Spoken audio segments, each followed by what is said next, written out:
성경 말씀 시편 4편 1절에서 8절 말씀. 내 의의 하나님이여, 내가 부를 때 응답하소서. 곤란 중에 나를 너그럽게 하셨사오니 내게 은혜를 베푸사 나의 기도를 들으소서. 인생들아, 어느 때까지 나의 영광을 바꾸어 욕되게 하며 헛된 일을 좋아하고 거짓을 구하려는가? 여호와께서 자기를 위하여 경건한 자를 택하신 줄 너희가 알지어다. 내가 그를 부를 때에 여호와께서 들으시리로다.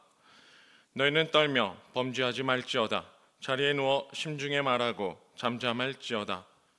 의의 제사를 드리고 여호와를 의지할지어다. 여러 사람의 말이 우리에게 선을 보일 자 누구뇨 하오니 여호와여, 주의 얼굴을 들어 우리에게 비추소서. 주께서 내 마음에 두신 기쁨은 그들의 곡식과 새 포도주가 풍성할 때보다 더하니이다. 내가 평안히 눕고 자기도 하리니 나를 안전히 살게 하시는 이는 오직 여호와이시니이다.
대해서 말씀을 나누겠습니다.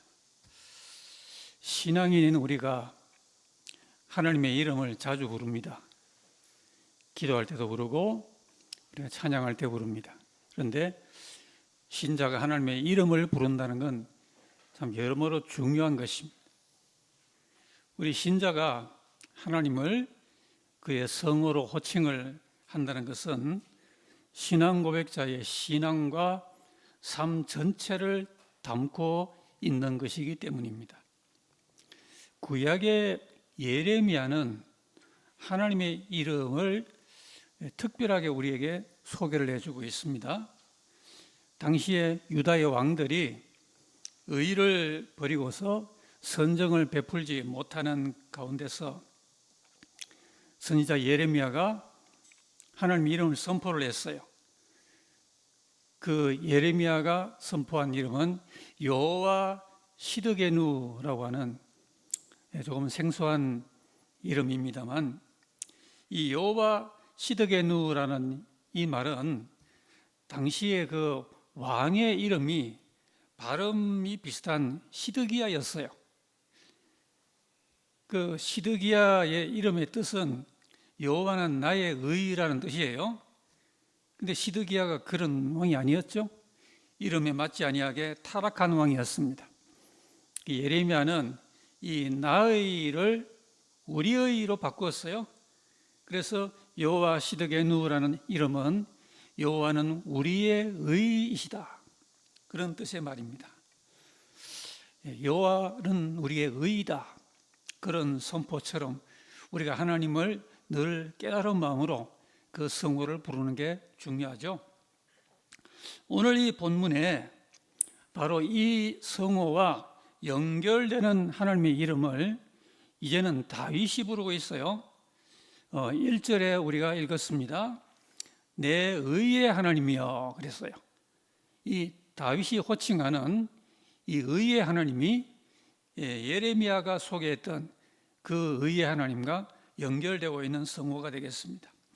오늘은 이 호칭에 들어있는 우리 신앙 고백의 그 의미를 나누어서 우리 마음에 또 하나님 앞에 올리는 신앙 고백의 그 근거로 삼고자 합니다.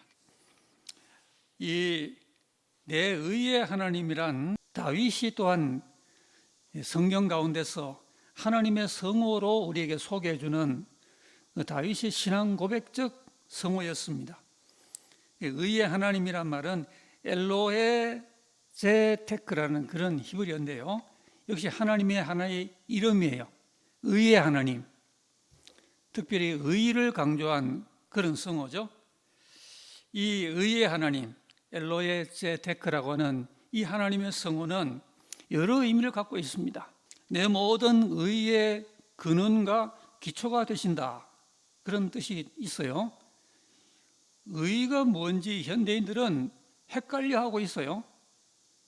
인간의 의도 난무하고요, 왜곡된 의가 사람들의 마음에 혼동을 주고 있는 때인데, 의의 하나님은 우리에게 의의 참된 기초와 근원이 무엇인지를 알려주고요, 그리고 성도가 이 땅에서 믿음으로 살다가 때로 어려운 일을 당할 때 나를 의롭게 회복시켜주는 하나님이라, 그런 뜻이 들어있고요. 또는 내가 그래도 성도답게 살려고 몸부림을 치다가 내 의가 부족할 때 나의 실수와 내 흠을 채워서 의롭게 인도해주는 그런 하나님, 이런 뜻도 들어있고요. 이렇게 한평생 믿음으로 살다가 일생을 마친 다음에 후일에 하나님 앞에 서게 될 때 긍휼과 자비로 내 영혼을 의롭게 받아주실 그 하나님, 이런 종합적인 의미가 담겨 있는 말이 지금 다윗이 고백한 내 의의 하나님이신 겁니다. 여러분, 우리에게는 의가 없어요. 우리가 이 사실을 이 성호 가운데 인정해야 되겠습니다. 우리는 이 의가 없는 존재예요.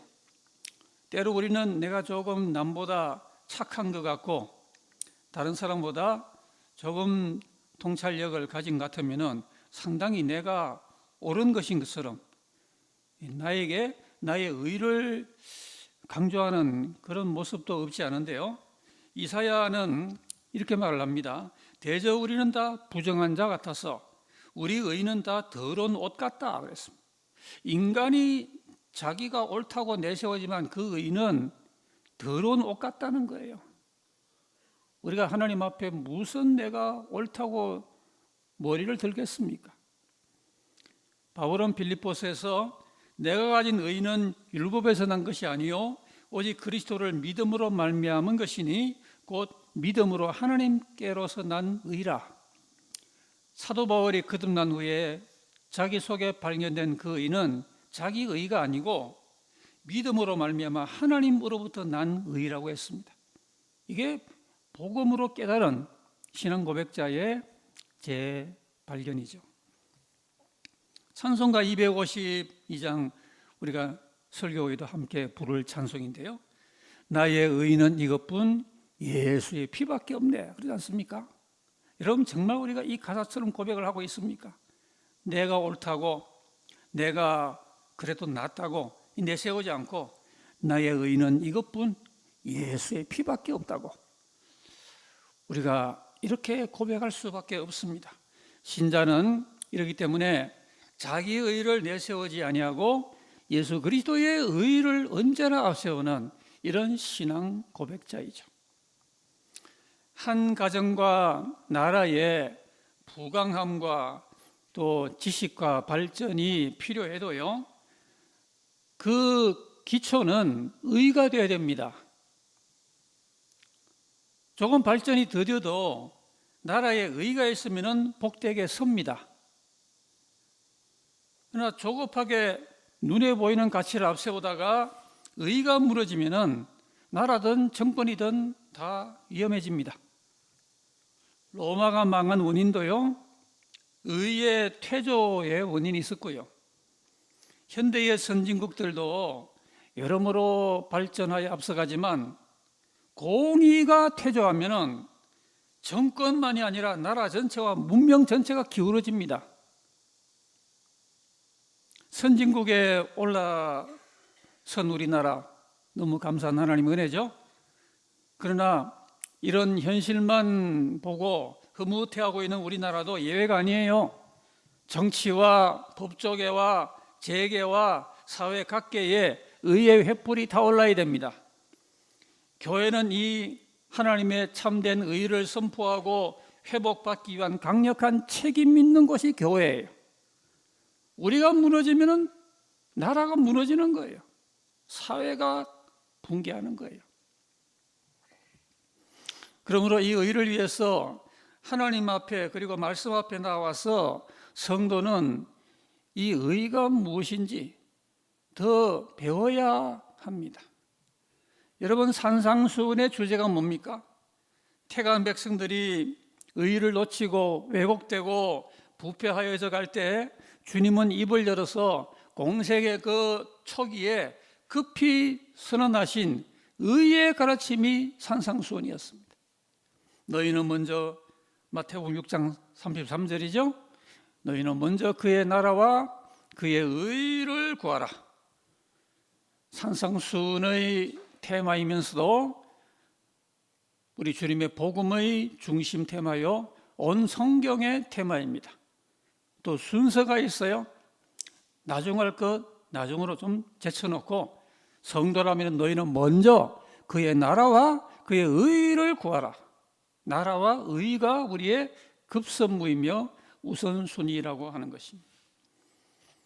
바로 이 점을 구약시대의 다윗은 미리 포착을 해서 오늘 본문에서 내 의의 하나님이여 이렇게 불렀던 겁니다. 오늘 시편이 말한 이 성호를 우리도 깨달은 마음으로 고백할 수 있어야 되겠고요. 우리가 이 이름을 우리도 부르면서 예배하고 우리도 참된 믿음의 고백으로 기도할 때마다 이 이름을 온전히 부를 수 있어야 되겠습니다. 내 의의 하나님, 이 짧은 말 속에 다윗의 일생의 신앙의 고백이 담겨 있고 우리 성경적인 테마가 담겨 있습니다. 둘째로 이 의의 하나님은 동시에 의의 주권자가 되십니다. 주권이란 것은 홀로 가지는 최고의 권위를 말하죠. 의의 하나님 동시에 의의 주권자이십니다. 여러분, 우리 하나님에 대하여 우리가 늘 잊지 말고 찬양해야 될 한 가지 중요한 내용이 이겁니다. 하나님은 어떤 분인가요? 모든 것을 자기의 뜻대로, 사람이나 모든 일들을 자기 뜻 가운데 선택을 하시는 그런 의의 하나님이에요. 그 누구도 하나님께 간섭할 수 없고, 하나님 그 누구에게 제지받지 아니하시고 홀로 자기 뜻 가운데 사람을 정하시고 일들을 정하시는 절대 주권자이시라는 겁니다. 오늘 3절 말씀에 자기를 위하여 경건한 자를 택하신 줄을 알지어다 그랬습니다. 이 중요한 것은 선택입니다. 여러분, 선택이라는 단어가 하나님의 단어이기도 하고 우리의 단어이기도 하죠. 이를테면 민주사회에서 나라의 일꾼들을 뽑을 때 선거라는 것은 사람들이 하는 하나의 선택이기도 합니다. 그 외에도 우리들도 하루 동안도 살면서 이렇게 할까 저렇게 할까 여러모로 선택을 하며 사는 그런 존재죠. 하물며 하나님은 더더욱 영원한 선택의 하나님이세요. 우리 하나님은 특별히 하나님의 그 고유의 주권 가운데 모든 것을 정하시고 선택을 하십니다.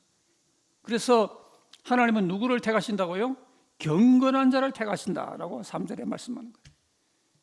그래서 하나님께서 자기를 위하여 택한 사람이 다윗이었습니다. 다윗을 택하셨어요. 여러분, 다윗이 신구약 성경에서 얼마나 돋보이는 그런 존재감으로 우리에게 나타나고 있습니까? 마태복음 신약의 첫 책의 첫 장의 첫 절에서 마태가 뭐라고 말을 하고 있죠? 아브라함과 다윗의 자손 예수 그리스도의 계보라 그랬어요. 그러니까 메시아 예수님의 계보를 이렇게 말하는데 통칭하여 아브라함과 다윗의 계보라. 여러분, 아브라함과 더불어 이 다윗이 성경에서 어떤 의미에서는 독보적인 그런 존재감을 발휘하고 있습니다.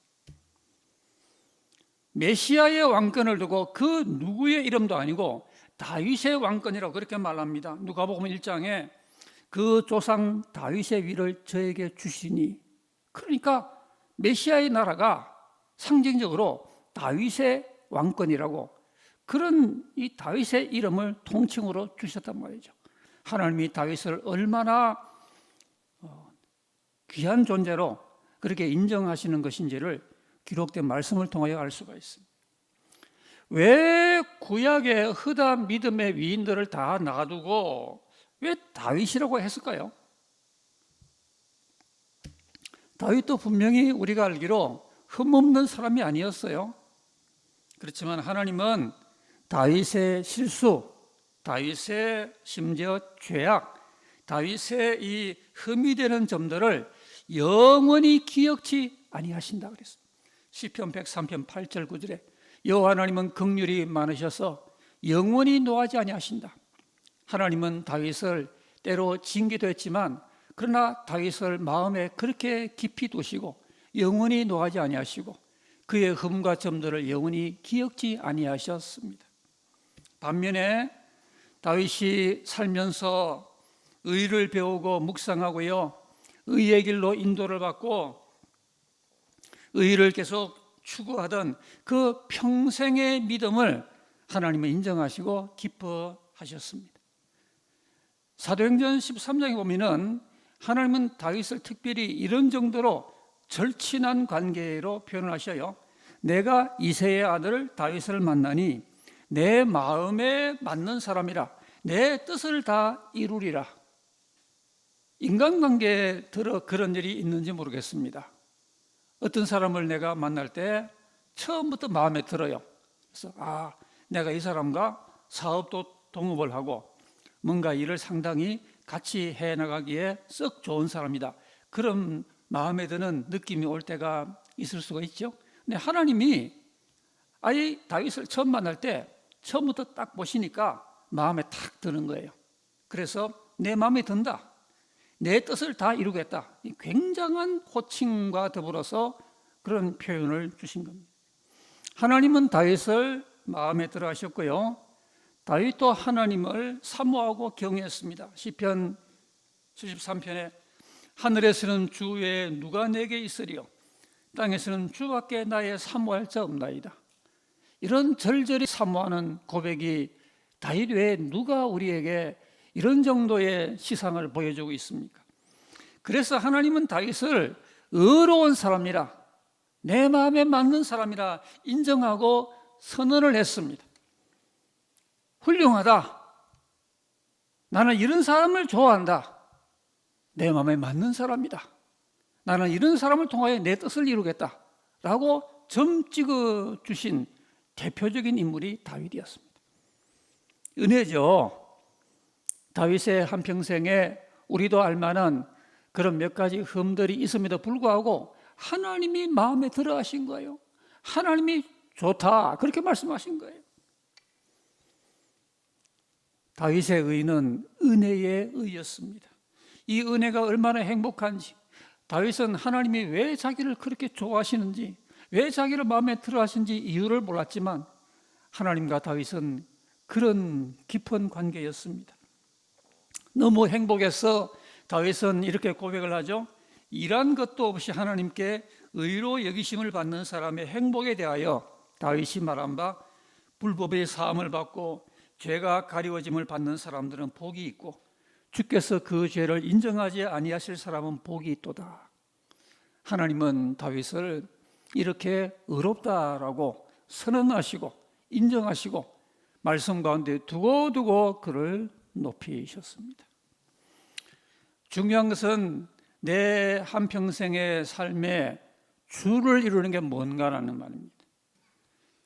잘못이 몇 가지가 있더라도 평생 믿음으로 의롭게 살려고 몸부림을 치면서 하나님을 경외하고 하나님을 의지하였는가? 아니면은 반짝 몇 가지 훌륭하거나 잘한 점이 있어도 평생 하나님과 거리감을 두고 인본적인 생애를 살았던가? 내 인생에, 내 삶에 지속적인 주가 되는 흐름이 뭔가라는 말입니다. 내 삶의 주류는 의인가 불의인가, 사랑인가 미움인가, 진실인가 거짓인가, 신본주의인가 인본주의인가, 과연 무엇인가? 우리가 이 말씀을 이 시간 전하고 들으면서 우리가 이 점을 생각하여 성찰해 보십시다. 이 의의 하나님은 자기 의의 백성이 처음 믿은 이후부터 사랑해주고 은혜로 위해주고 내 편이 되어주고 나를 도와주는 그런 분으로 평생 따라 동행하여 주시는 겁니다. 경험하고 있습니까? 내가 뭐 잘난 게 있다고, 내가 뭐 훌륭한 점이 있다고 이렇게 내 평생 나를 따라다니면서 나를 위해 주시고 나에게 은혜를 베푸는 이 하나님, 이 때문에 나는 너무 행복하다. 여러분, 이런 구원의 기쁨을 누리고 계십니까? 시편 118편에 여호와께서 내 편이 되사 나를 돕는 자 중에 계시니 그러므로 나를 미워하는 자에게 보응하시는 것을 내가 보리로다. 여러분, 의의 하나님은 우리에게 남다른 은혜를 베푸시는 분이에요. 은혜를 받는 우리는 이유가 없어요. 찬송가에 왜 은혜를 주시는지 난 알 수 없도다 그러잖아요. 뭐 따지고 보면은 많은 사람 가운데 예수 믿는 사람들이 그렇게 대부분도 아닌데 내가 어쩌다가 예수를 이렇게 믿고 있는지, 딴 사람 주일날, 그 사람들은 일요일 그러죠. 이렇게 밖으로 자신의 정욕을 따라 다니고 그러는데 나는 적어도 기본적으로 주일을 공예배 날로 이 자리에 앉아 있는지 이유를 우리는 몰라요. 우리 일생을 향한 하나님의 사랑이고 은혜인 겁니다. 우리가 이 의의 하나님이 우리에게 베푸는 이 은혜를 날마다 뜨겁게 확신하는 이 기억력을 계속 지닐 필요가 있습니다. 그 사랑에 화답하는 우리의 신앙 고백적인 삶이 따라야 하는 것이죠. 의의 하나님은 주권자 하나님이십니다. 하나님이 자기 마음대로 자기 뜻대로 정하시고 우리를 선택하여 평생 우리를 따라 동행해 주는 이 하나님이심을 생각했어요. 마지막으로는 이 의의 하나님 앞에 우리의 삶이 화답이 돼야 되는데요, 그것은 바로 의의 제사라고 하는 겁니다. 오늘 5절 말씀에 의의 제사를 드린다 그랬죠. 여러분, 제사란 게 뭡니까? 우리들은 이 전통적 제사를 안 드리지만은, 제사 그러면은 뭔가 준비하고 뭔가 힘쓰고 정성을 다하여 이렇게 우리의 모든 것을 기울여서 바치는 그런 인간의 모든 그 노력을 이 제사라는 말이 품고 있지 않습니까? 여러분, 다윗은 하나님의 은혜를 은혜가 좋다, 내가 은혜 받아서 난 너무 복 받아서 기분 좋아, 이렇게 은혜를 누리고만 살지 않았습니다. 제사를 드렸습니다. 여러분, 제사가 힘들죠. 믿지 않은 사람들이 자기들 조상들에게 하는 그것도 힘들고요. 그렇지만 우리의 이 예배를 또한 제사라 그랬어요.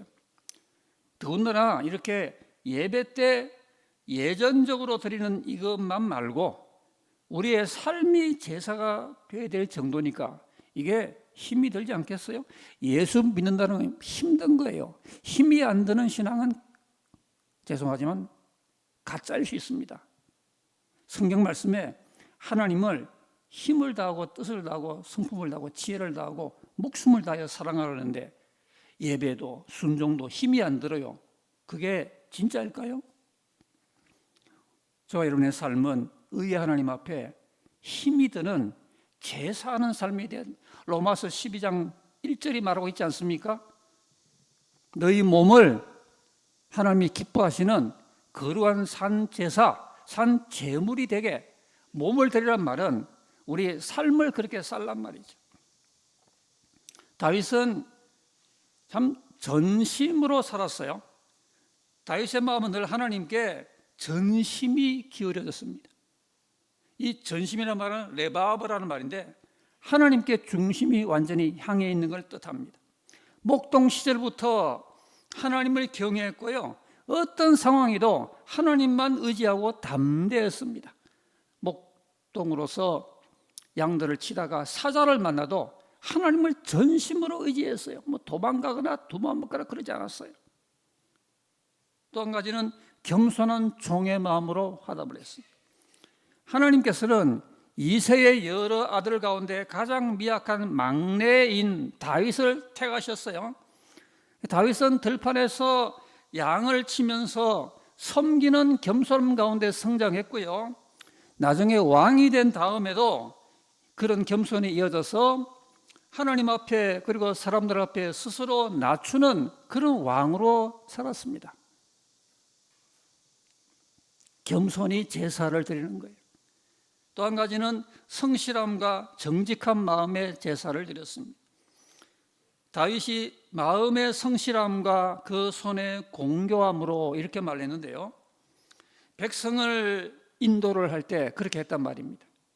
그러니까 우리의 모든 신앙생활도 성실이 필요하고 또 바깥에서 사람들 만나고 사회생활 할 때도 성실이 필요한 거예요. 믿는 사람이 믿지 않은 사람보다 불성실하다, 태만하다, 불충하다, 게으르다 이런 말 들으면 신자 자격이 없는 거죠. 양을 돌보던 그 성실함을 왕으로 나라를 통치할 때도 그대로 적용을 했습니다.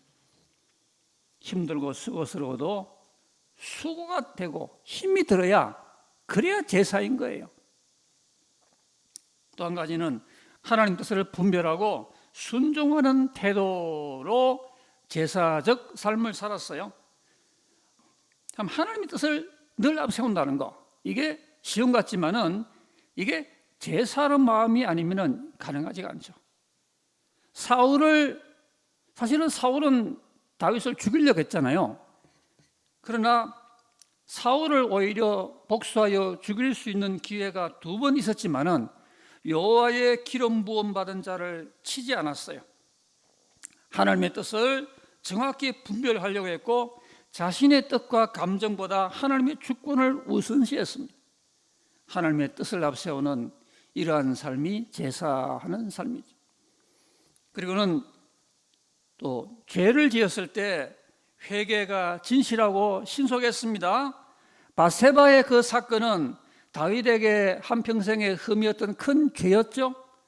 그러나 선지자에게 지적을 받았을 때 변명하지 아니하고 철저하게 회개했어요. 이 점이 하나님 마음에 쏙 든 겁니다.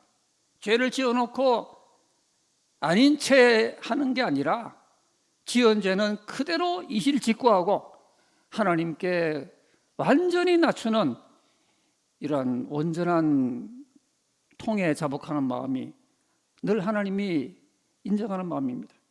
여러분, 하나님은 완전한 사람을 찾기 이전에 죄를 지었을 때 돌아오는 사람을 기뻐하시는 거예요. 이런 제사적 삶을 살았고요. 용서할 줄 아는 마음을 그는 보였습니다. 시므이란 자가 다윗을 저주했죠. 자기를 저주한 이 시므이를 왕인데, 아니 왕한테 말 함부로 하면 옛날은 죽이잖아요.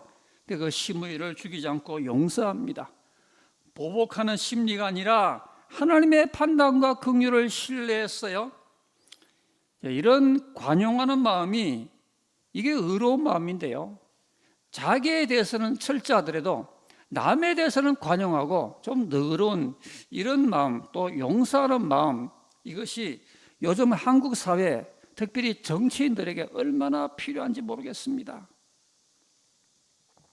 그리고 끝으로는 하나님 중심의 예배자로 제사하는 삶을 살았어요. 다윗은 시편의 절반 가까이를 기록한 예배자였어요. 언약궤를 예루살렘으로 옮겼고요, 찬양과 예배를 회복시킨 왕이었습니다. 다윗의 한평생은 그의 삶 전체가 하나님을 예배하고 하나님을 높이는 방향으로 늘 움직였습니다.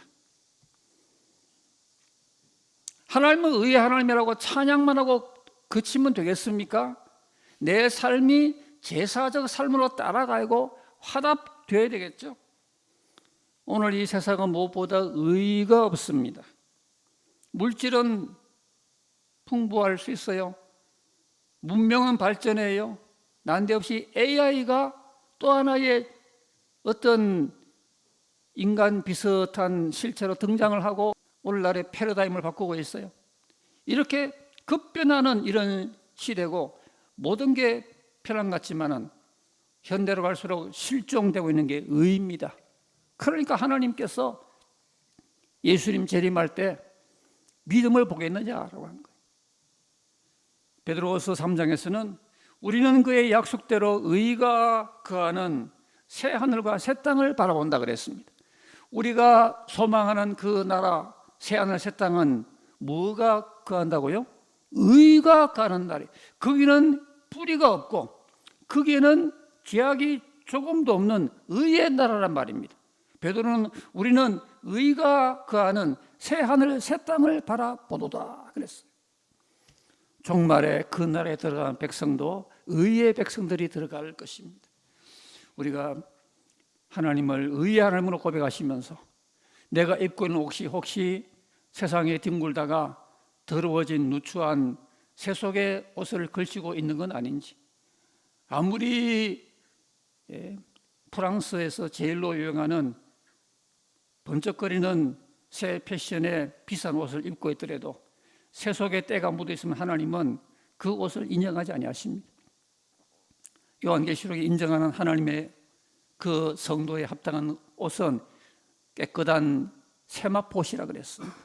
우리가 의의 하나님을 나도 세마포스로 늘 단장하면서 남은 세상을 의롭게 살다가 의의 나라에 다 들어가실 수 있게 되기를 주의 이름으로 기원합니다.